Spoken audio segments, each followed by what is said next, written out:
Թուրքիայի նախագահ Ռեջեփ Թայիպ Էրդողանի գլխավորությամբ տեղի է ունեցել ազգային անվտանգության խորհրդի նիստը, ի թիվս այլ հարցերի քննարկվել են Հարավային Կովկասում զարգացումները։ Անդրադարձ է եղել Հայաստան-Թուրքիա հարաբերությունների կարգավորման գործընթացին, ինչպես նաև Թրամփի ուղուն։ Ըստ թուրքական կողմի հաղորդագրության ընդգծվել է Ադրբեջանի հիմնական մասը Նախիջևանի հետ կապող տրանսպորտային անխափան երթուղու կարևորությունը։ Նշվում է, որ դա օգուտ կբերի տարածաշրջանի բոլոր երկրներին։ Մեր ցանկությունն է հասնել մշտական խաղաղության, ասված է հայտարարության մեջ։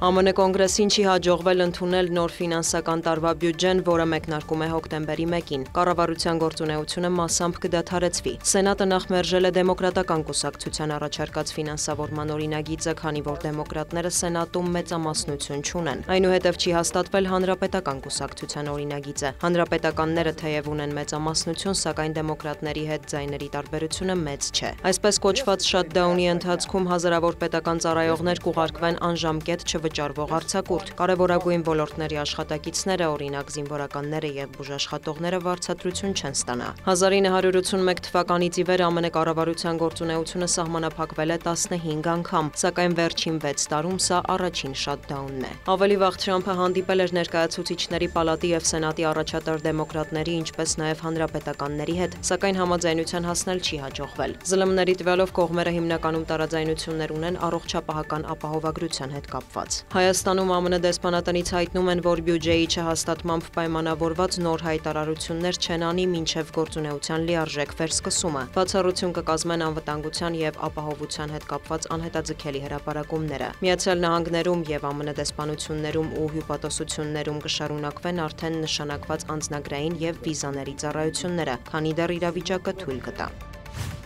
Բաքվում հանդիպել են Ադրբեջանի եւ Իտալիայի նախագահները։ Իլհամ Ալիևը գոհունակություն է հայտնել, որ երկու երկրի միջև հարաբերությունները հաջողությամբ զարգանում են։ Մենք իրապես ռազմավարական գործընկերներ ենք, քաղաքական հարաբերությունները գտնվում են ամենաբարձր մակարդակի վրա, համատեղ մամուլի ասուլիսում հայտարարել է Ադրբեջանի նախագահը։ Նա հիշեցրել է, որ Բաքուն եւ Հռոմը ռազմավարական գործընկերության երկու փաստաթուղթ են ստորագրել, բազմաթիվ էներգետիկ նախագծեր իրականացրել։ Ադրբեջանը Իտալիա նավթի եւ գազի գլխավոր մատակարարներից է, հավելել Ալիևը։ Նա տեղեկացրել է, որ այժմ Եվրամիության հետ աշխատում են էլեկտրաէներգիայի արտահանման ուղղությամբ։ Վերջերս դրական քայլեր են ձեռնարկվել Եվրամիության եւ Ադրբեջանի միջև հարաբերություններում, ինչը մեզ ուրախացնում է, շեշտել է Ալիևը։ Սերջիո Մատարելան հավելել է, որ զարգացնում են նաեւ արդյունաբերության, մշակույթի, կրթության ոլորտներում գործընկերությունը։ Նաեւ նրա խոսքով Իտալիան ջանքեր կգործադրի Բաքվի եւ Եվրամիության գործակցությունն առաջ մղելու համար։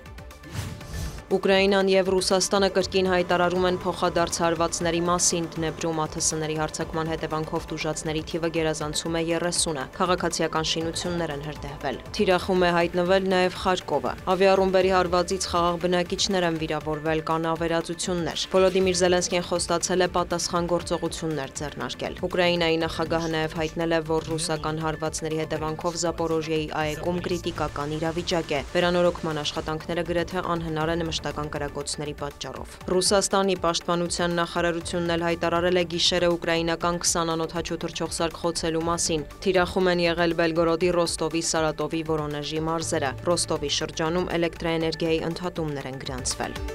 Դիանա Գասպարյան, լուրեր։